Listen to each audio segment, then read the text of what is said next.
super powerful words came out of his mouth.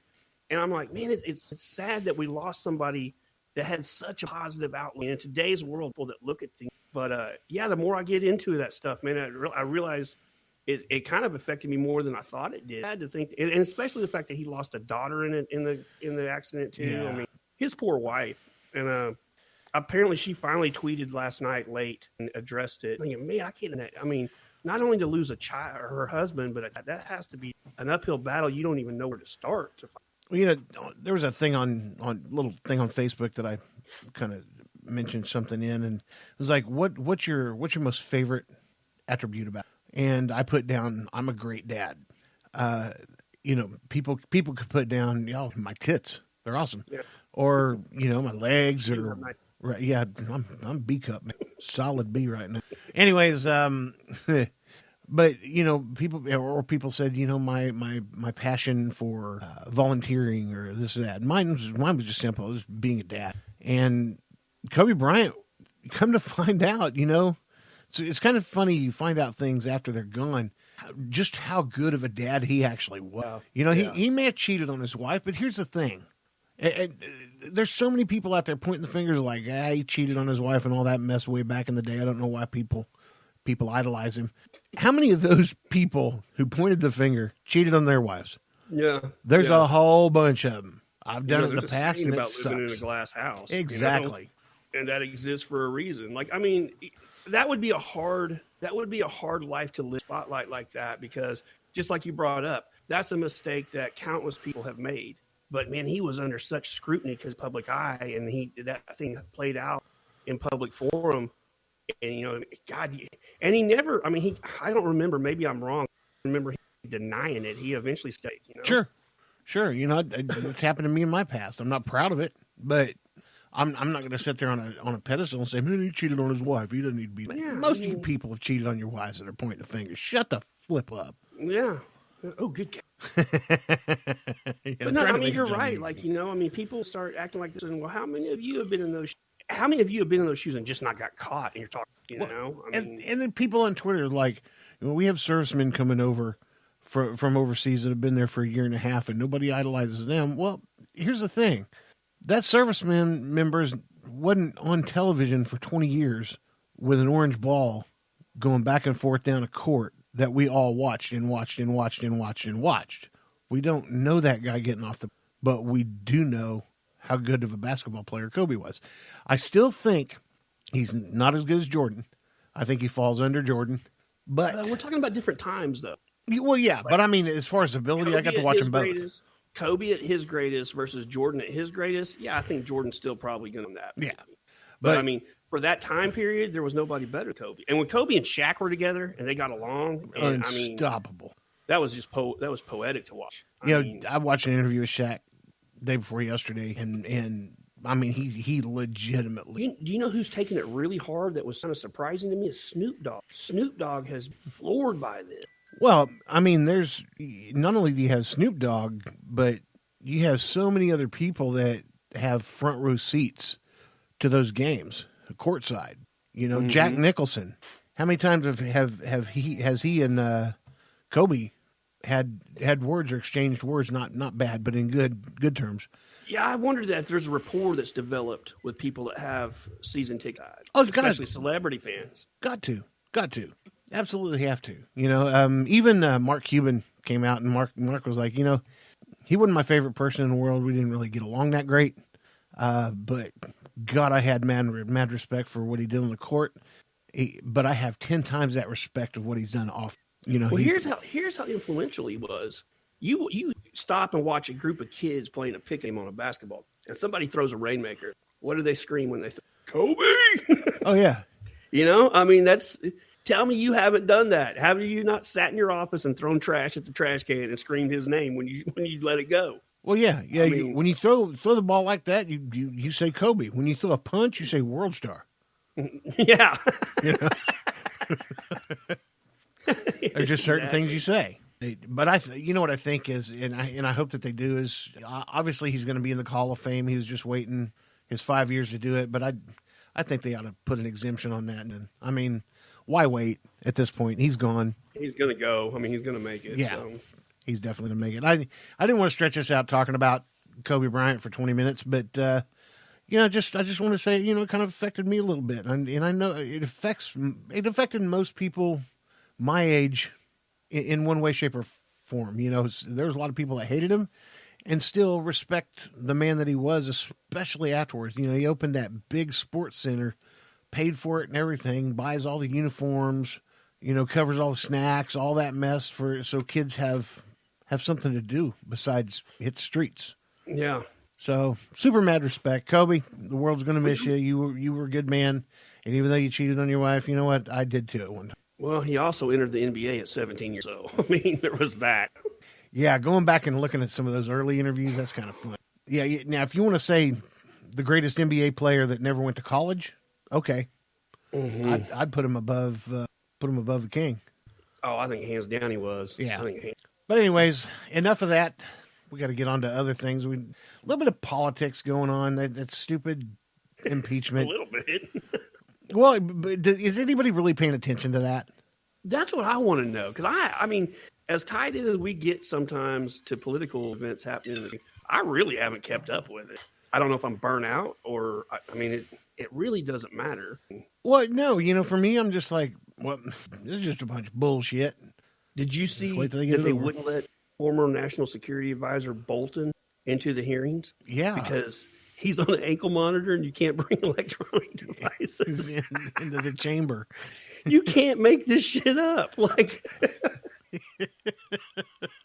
if our country ever sees a time that's crazier than this, which will probably be tomorrow, it'll shock me, man. But you cannot. Saturday Night Live can't write this. No, but by God, they've had so much good material this year.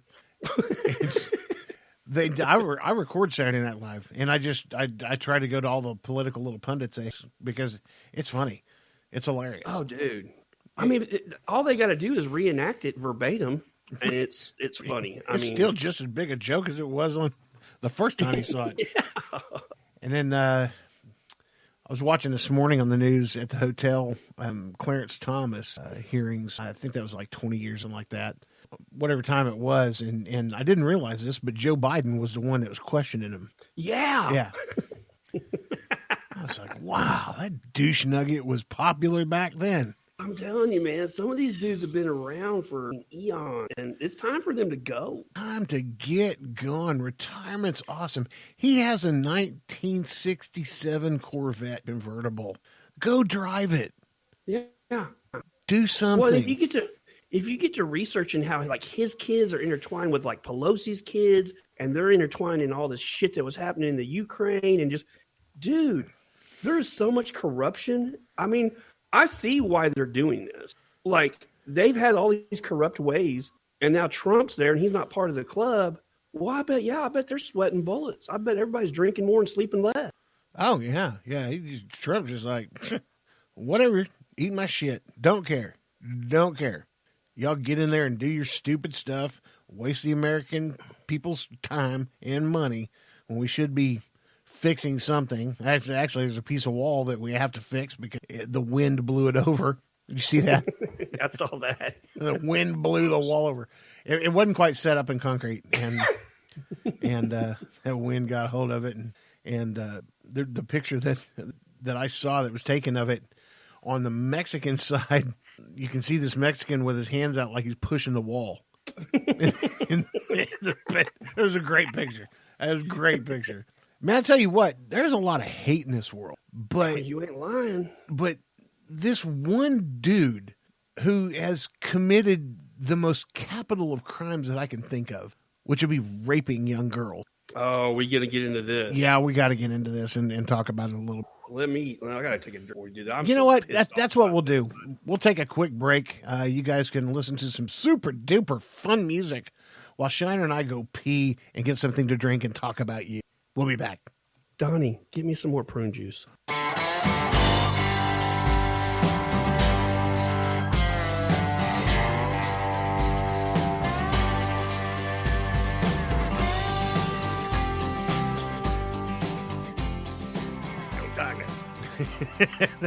That's funny. We're back.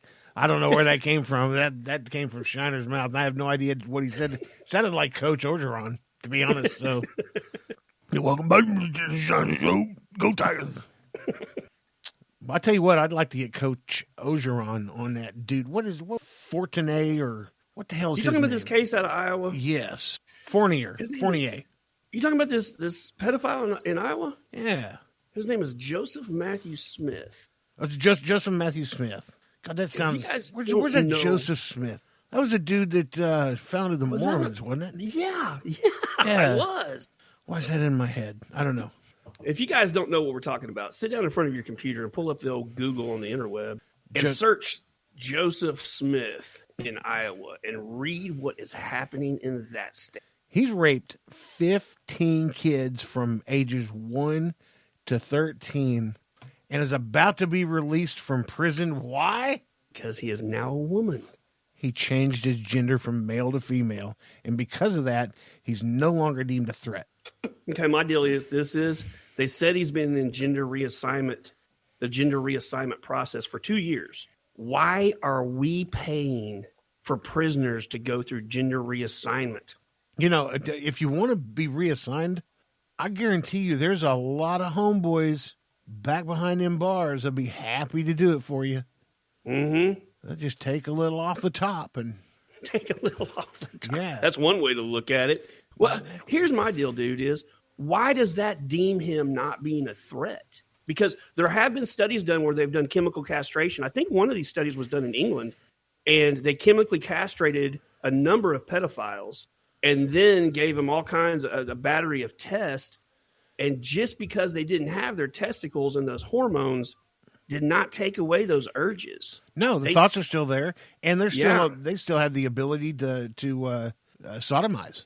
Well, yeah, rape by instrumentation, that's Yeah. a charge for a reason. I mean, so I want to know why Iowa has decided this guy. Now, I did read an article where they said, hey, everybody needs to calm down. He's going to have to register as a sex offender. Well, that doesn't mean a lot when this guy has multiple victims. One of the victims was 7 years old, and he repeatedly raped that child on several occasions. So how are you telling the public not to worry just because they're putting him on a registry? You can't watch people 24/7. No. He's more than proven that he is a predator. And I can't, Donnie, find out what he goes by now. He's going by a female's name. And one of the articles that Donnie showed me earlier, that's how they start referring to him, Josie. They start referring to him as Josie. And I got confused for a second. But okay, so you take his nuts, you give him a feminine name, he starts using feminine pronouns. That means he's not a threat? There's nothing about this that I can agree with on any level. You know, and where this all started was he was involved with the Midwest Christian Services. He was a student there and molested fellow students and kids. And how many victims did you say he had? 15. 15 victims. Like this, how are we letting this? How is we as a society letting this happen? And maybe we're not. Maybe he'll get out to society, and a parent of one of these victims will end his stay here rather quickly. You know, that I didn't think about that, but that is a good possibility. I mean, I've got 2 children that I love more than anything on the face of the planet. And I'm telling you right now, if one of my children were one of those victims, I'm okay spending the rest of my life in prison. I'm okay if you want to give me the death penalty if I can take that dude out of the pool. Oh, I've got a bunch of kids, and I would do that for every single one of them. Without even thinking about it. Not even like grab my gun and leave. Yeah, we're not even going to debate this. It's happening. So let's hire me an attorney. Hell, I'll turn myself in. I don't know, man. This country continues to amaze me on a daily basis. This shit that is going on and that people think is okay. What? Wasn't it somewhere in Britain where they were talking about pedophiles being a disease? A pedophilia being a disease? I know there's a movement that they're I don't know who's championing this cause, but I know there's a movement for pedophiles to be recognized as part of the LGBTQRSTUWXYZ crowd. And I'm like, what? Like, who is giving this any steam? I mean, yeah. I got on a tangent about that today too, because I saw where an ad agency at one time did a promotional deal for, I think it was Doritos, and all the chips were the tortilla chips